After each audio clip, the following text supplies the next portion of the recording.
Hello everybody, this is Monte Allums with MonteAllums.com. I want to talk to you today about tuning. Tuning over the years has it's driven me crazy. I have somewhat of a keen sense of pitch, and when I don't play in tune, it really affects the way I play, and I'm sure many of you are the same way.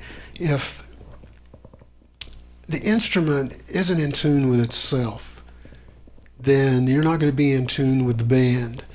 And so it's in vital importance for us as far as players and as far as our muse and that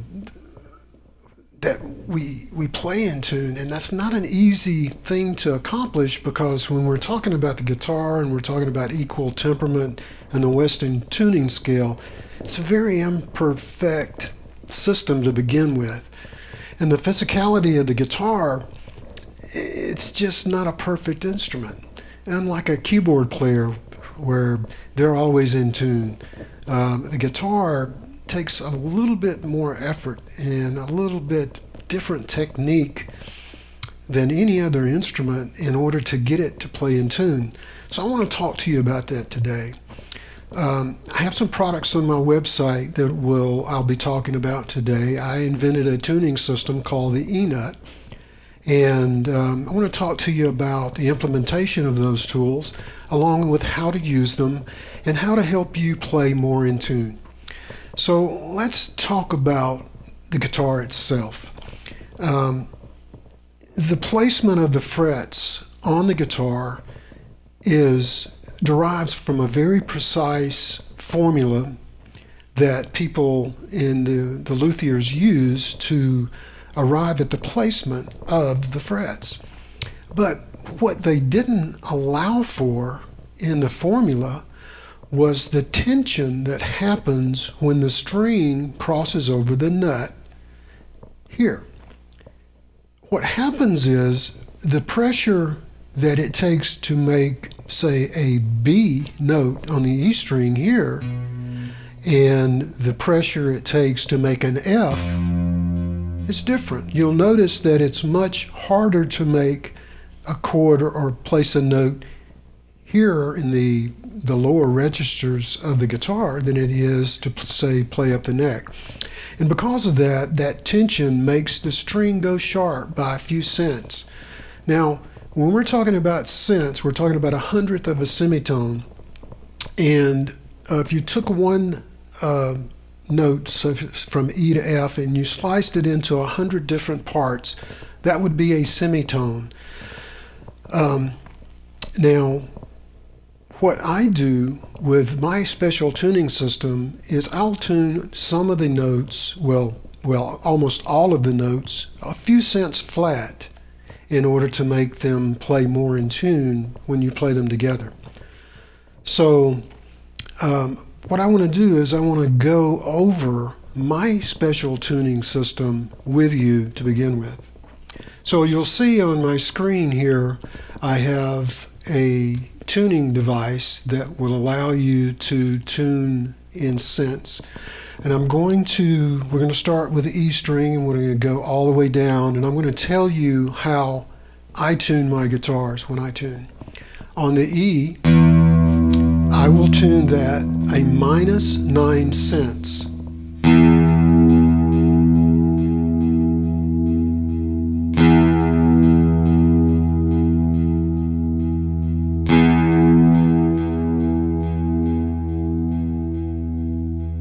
Okay? Now notice when you first strike the string, it's going to be a little sharp, so you want it to settle down before you make that adjustment. So the E is at -9. Let's move to the A. I'm going to tune this 5 cents flat to a -5.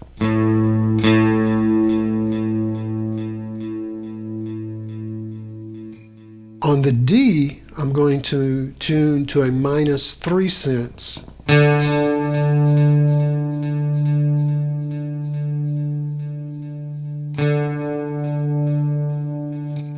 On the G, I'm going to tune directly on pitch, so it's not going to be sharp or flat. It's going to be directly on pitch, G. Now on the B, I'm going to do a minus 3 cents. On the E, again, a minus 3 cents. Now, you might say, well, how is that going to affect the overall intonation of the guitar? Because you, as a guitar player, you know you have to set your saddles correctly in the octaves in order to get the guitar to play in tune with itself. Well, when you compensate, when you use nut compensation here, now I want you to take a look. You'll see there's a little strip of brass at the nut on this night fly that I've inserted, and that's my eNut. Basically, it's just a little strip of brass or silver, and it's very simple to install. You just insert it right up here next to the nut, and I don't even, with mine, I don't even have it glued down. The tension on the strings holds it in place. So for me, it took me about literally 5 minutes to install. Now what that effectively does is, because of the sharpness that happens when the nut, the strings go over the nut here, it makes the notes at the first few frets here go a little bit sharp. Well, by effectively moving the nut up, that's what the eNut does. It effectively, instead of shaving off the fretboard like some of the other systems do, it will effectively move the nut forward toward the first fret by about a 32nd of an inch. And what that does is it compensates for that sharpness that you get. So, as a result, what you'll find is that, remember, I'm at a minus 9 on the E, so when I fret the F here, we should also be at a minus 9, which we are. So that note is not flat, it's not sharp, it's right on pitch. And the reason it is because by inserting this little sliver, now I sell these in bone. Some people prefer the bone. You know, bone is great on an acoustic. Actually, on electric, I prefer either the silver eNut or the brass eNut. But it's very simple to install. I sell them at my website. Very inexpensive and easy to install. Now, the nut you'll have to slot. Once you place it up against the nut here, you'll have to slot. But it is made of bone, so you people that prefer that will work for you. But it's simple to install, and it effectively moves the nut, compensates it forward, and makes your notes sound more in tune. Let's play an E.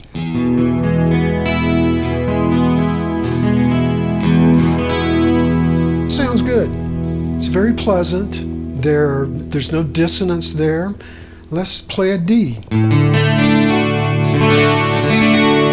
The notes are absolute on pitch, so they ring out and they play well together.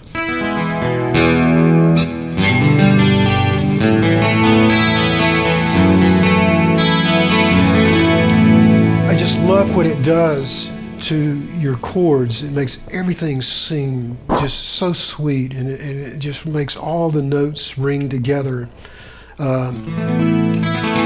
So that's what the eNut will allow you to do. Now let's talk about we're getting on the setting the intonation. Now, because we're moving this up a 32nd of an inch, that means that your halfway mark between your octaves is going to be slightly off.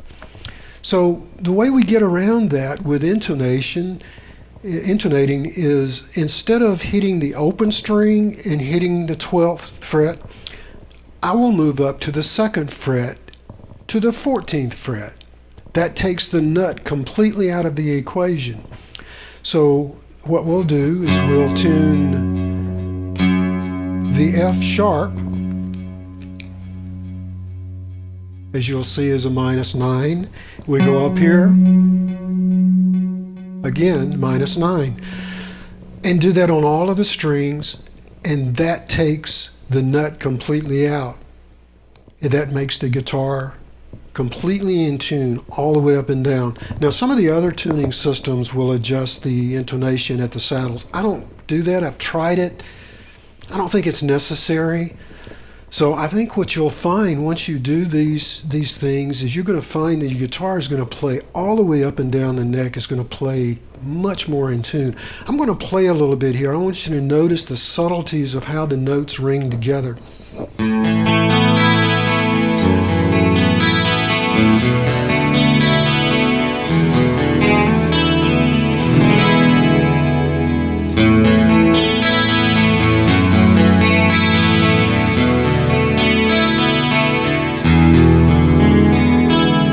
No sharpness on the notes. Everything rings together in good. The pitch is just dead on, so the notes and the chords ring very true. And that's going to be true on your fifths and your thirds.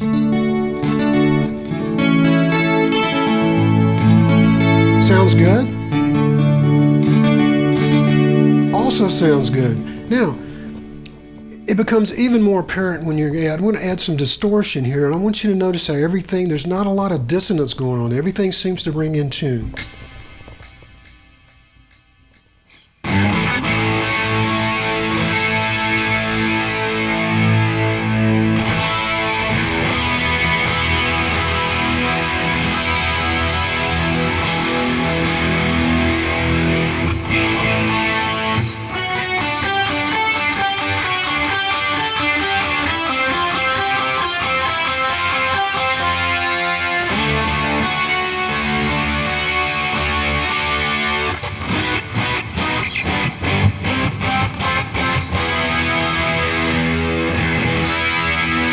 So you see, the harmonics are just beautifully in tune, and there's not a whole lot of dissonance going on. So basically what we're doing here by this special tuning method is we're applying something that piano tuners have used for years, and it's called something called stretch tuning. I used to tune pianos a lot, and there's a technique that piano tuners will use. They will tune the low notes several cents flat, and as you come up to the middle and then you go up in the scale, the high notes are tuned sharper. So what that does when the notes are played on the lower end and higher end on the piano, it makes them ring much better in tune.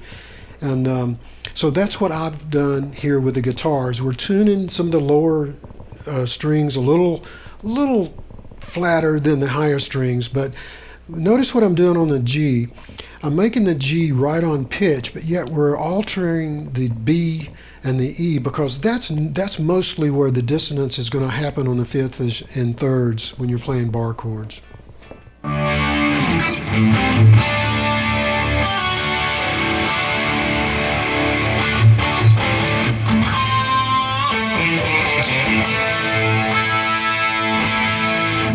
Now, also I want to talk about one other thing. The nut of the guitar. When you buy a guitar, almost every time I've ever bought a guitar off the shelf, when I buy one, I build most of my guitars, but almost always the nut slots are not slotted correctly. You want to make sure that your nut slots and your string height at the nut in relation to your first fret is as minimal as possible. And the way I arrive at that is I'll fret on an F and I'll notice the distance between the second fret and the bottom of the first string. And I try to make the nut and the distance between the first fret and the bottom of the first string about the same. And if it's too high, even though you've got nut compensation, it's still going to be sharp. So what we'll do is by deepening the slots, we make that sharpness, we'll make it ring on pitch. It won't be as sharp, it'll ring on pitch. So I sell a tool at my website, a couple of tools. This little tool here that has the individual little files in it that I sell, which are real nice and handy. But I'll be honest with you, the one that I use the most is this little tool right here. This is a serrated X-Acto blade, and it's kind of hard to find on the internet. But I will use that X-Acto blade, and I will use this to slot all of my string slots on the nut. And what you want to do when you're making those adjustments, you never want to saw back and forth parallel. You want to do it at an angle, because you want the tip of the string to be right on the edge of the nut here. You don't want to make it parallel. If you do, it won't let the notes ring out in tune clearly. So you want to make sure that you slot your nut at an angle like this, not like this. One other thing I created, is the guitar setup ruler. Now, on here, you're going to notice on the left here, if you can see it, it's a little graph that I've created for those that like to cut their own, slot their own, make their own nuts. You'll see that this little graph here will actually, you lay your nut here and move it up and down, and you can mark your nuts on where the string slots should be. Very handy little tool. Also use this for string height adjustment. I've got recommended pickup height adjustment. But it's a handy little tool I sell on my website for setting your guitar up. The other thing I want to talk to you about is, I can't tell you how many of the players that I've played with that have intonation issues and they can't get their guitar to stay in tune. It's just all over the place, and a lot of times I find that the pickup height, they've got it set too high. For some reason, people think you got to get your pickup right up next to your string. Well, as you can see on this guitar, I like to let my strings breathe.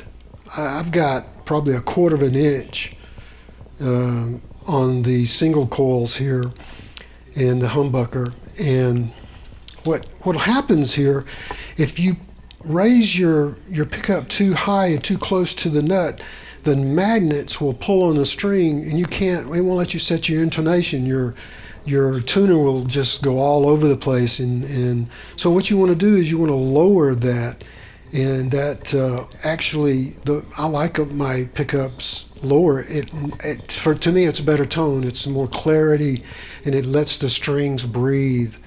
But do your own experimentation. But just make sure you don't get them too high, because if you do, it affects your intonation. The other thing with playing and guitar intonation is, I notice a lot of the younger players will have a really bad habit of too much pressure, or when they're making a fret, they have a tendency to move the string up or down when they're fretting. If you can develop a correct playing style, you only want to use enough pressure on the strings to make the note.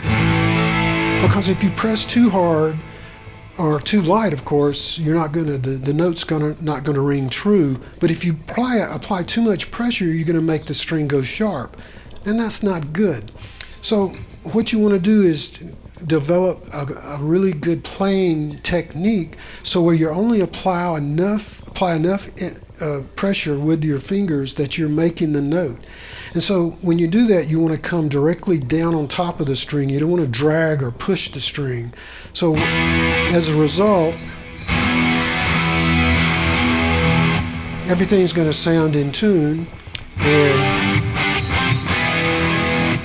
so it's just a little technique to help you play in tune.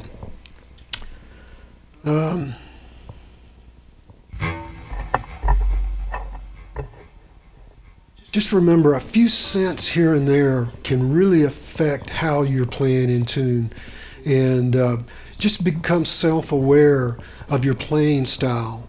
Listen for that slight the slight sharpness that you can train your ear. If you hear the notes beating against themselves, you know that something's not right. But I hope that I've given you a little bit of food for thought, and that some of these tools that I sell at my website and some of the advice I've given you will help you. Until next time, good playing.